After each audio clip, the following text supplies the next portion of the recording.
Merci, Monsieur Lurton. La parole est à Madame Fanny Dombrecos pour le groupe SRC pour 5 minutes. Et donc, Madame Fanny Dombrecos, c'est la dernière oratrice.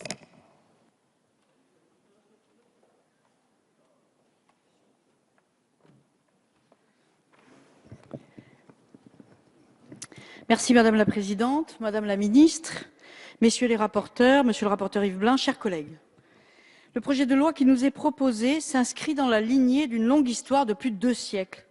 Celle de l'émancipation ouvrière au XIXe, celle du questionnement incessant de l'économie pour la mettre au service de l'homme, celle du mouvement coopératif, mutualiste et associatif.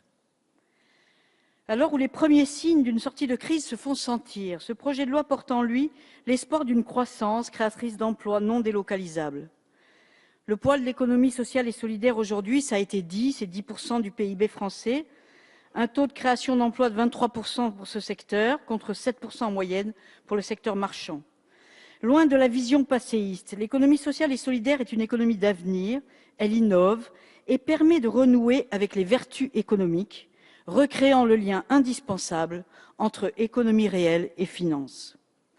Aujourd'hui, trop souvent, la finance devient le principal critère d'action pour une entreprise, au risque de démobilisation et de souffrance des salariés. À travers l'économie sociale et solidaire, c'est le sens retrouvé d'un projet collectif d'entreprise portant la convergence d'intérêts économiques et d'accomplissement des salariés. Parce qu'elle réinvestit ses bénéfices au service de l'outil de travail, parce qu'elle met l'humain au cœur de sa stratégie, parce que sa gouvernance est démocratique, l'économie sociale et solidaire doit prendre toute sa place dans l'économie d'aujourd'hui. Il existe dans ma région du Languedoc-Roussillon une longue tradition d'économie sociale. Elle s'étend des premières caves coopératives viticoles, saluées en 1905 par Jaurès à Marossan, aux projets innovants de pépinières d'entreprises qui viennent d'ouvrir à Montpellier. Je pense en particulier à l'hôtel de la coopération qui accueille désormais, dans l'ancienne cave coopérative, une école de formation pour les dirigeants de l'économie sociale et solidaire, ou encore au pôle réaliste qui préfigure ce que seront demain les pôles territoriaux prévus dans le texte discuté aujourd'hui. Ce lieu accueille des entreprises qui exercent des activités aussi diverses que le livre numérique, la création musicale, l'insertion sociale, le tri des déchets, bref, l'innovation.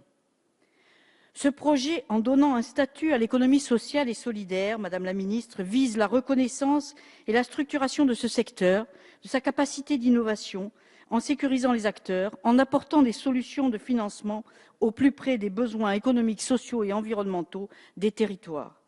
Je souhaiterais insister, Madame la Ministre, sur le titre 5 relatif aux droits des associations. L'emploi associatif représente 80% des 2,5 millions d'emplois de l'ESS, mais l'emploi associatif souffre. Pourtant, les associations sont au cœur de notre économie et de notre modèle social. Imaginez nos villes, nos campagnes, nos territoires sans les associations. Celles-ci remplissent chaque jour un véritable rôle de service public. Au plus près de nos concitoyens, avec nos enfants, nos anciens, nos sportifs, ou encore dans le champ de la culture, mais aussi dans le secteur de l'environnement ou de l'économie circulaire, les associations sont le cœur battant de ce pays. Acteur économique, acteur de cohésion sociale, fort de plus d'1 million d'associations, ce secteur innove. Nombre de grandes causes sociales, culturelles ou environnementales ont d'abord été prises en charge par le secteur associatif avant d'être soutenues par le pouvoir public. Grâce à la liberté associative et à l'initiative citoyenne de millions de bénévoles, les associations apportent des réponses originales aux besoins des populations. Et les réponses les plus efficaces naissent souvent du terrain. Ce projet de loi va apporter des réponses sur un certain nombre de points, et notamment les fusions et scissions d'associations, la clarification nécessaire de la subvention, de plus en plus souvent remise en cause par le recours fréquent au marché public. Mais le texte crée également une palette de solutions de financement à disposition des associations, à commencer par le titre associatif, mais aussi d'autres dispositifs que vous avez détaillés, Madame la Ministre, avec le soutien des crédits de la BPI à hauteur de 500 millions d'euros. Je souhaite saluer l'ensemble de mes collègues et le rapporteur Yves Blein qui se sont particulièrement engagés pour renforcer les dispositions relatives au secteur associatif. Alors que l'engagement associatif est grande cause nationale 2014, nous avons voulu encourager fortement l'implication citoyenne. C'est le sens des avancées qui ont été votées en commission sur le volontariat associatif, la formation des bénévoles, la création d'un fonds de formation à destination des dirigeants. Ce travail a été complété par la possibilité donnée aux associations de mettre en place un financement participatif pour les projets de création d'entreprise. Et je pourrais citer encore le rapport demandé au gouvernement sur les formes de congés pour promouvoir le bénévolat. Que ce soit les mesures apportées dans ce texte, que ce soit la baisse de la taxe sur les salaires décidée par votre prédécesseur, que je salue, et qui concerne 70% des associations, ou encore la création des emplois d'avenir, dont 40% signés en 2013 l'ont été dans ce secteur, toutes ces mesures fortes montrent notre attachement et notre soutien engagé au secteur associatif et donc au secteur de l'économie sociale et solidaire. Alors, vous l'aurez compris, c'est dans cet esprit résolument tourné vers l'avenir et vers l'emploi que se situe ce projet de loi.